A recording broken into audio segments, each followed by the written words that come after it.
হাসপাতালের শহর কুমিল্লায় প্রতিদিন গড়ে উৎপাদন হচ্ছে 12 থেকে 15 টন মেডিকেল বর্জ্য, যার 40 থেকে 45% সংক্রামক জীবাণুবাহী। কিন্তু জনস্বাস্থ্যের জন্য বিপজ্জনক এসব বর্জ্য সংরক্ষণ, অপসারণ ও পরিশোধনে নিয়মের কোনো তোয়াক্কাই করছে না হাসপাতাল ও সিটি কর্পোরেশন কর্তৃপক্ষ।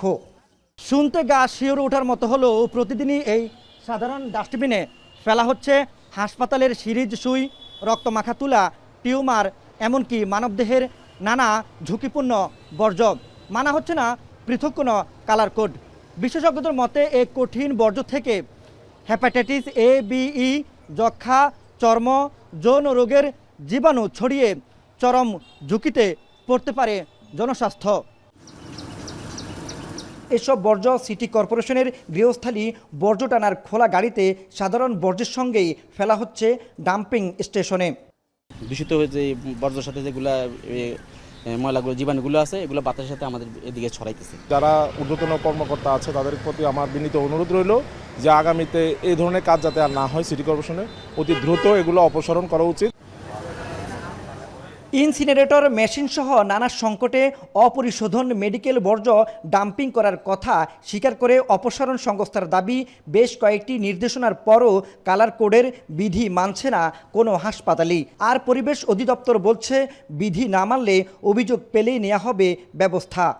5টা কালার কোড তো সম্ভব না, বলছি ওইটাই 2টাতে দেন। একটা কঠিন বর্জ্যটা আলাদা একটা ড্রামে দেন, লাল ড্রামে, আর সাধারণ বর্জ্যটা একটা কালো ড্রামে দেন।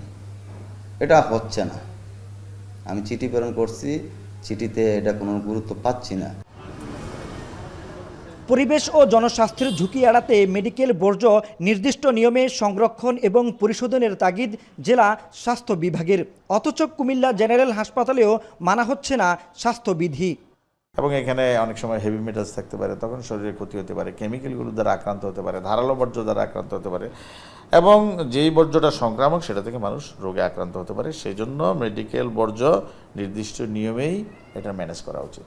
ইউডিসিজিপি প্রজেক্ট আছে বা আমাদের অন্যান্য প্রকল্প আছে, আমরা আমাদের নিজস্ব অর্থায়নে একটা প্রকল্প এখানে বাস্তবায়ন করা যায় কিনা সেই বিষয়টা নিয়েও কিন্তু একাধিকবার কথা হয়েছে। সংক্রামক ঝুঁকি এড়াতে হাসপাতাল, ডায়াগনস্টিক সেন্টার ও ক্লিনিকে নির্দিষ্ট নিয়মে মেডিকেল বর্জ্য সংরক্ষণ নিশ্চিতে পরিবেশ ও সিটি কর্পোরেশনের যথাযথ আইন প্রয়োগ চায় নাগরিকরা। মাসুদ আলম, এখন, কুমিল্লা।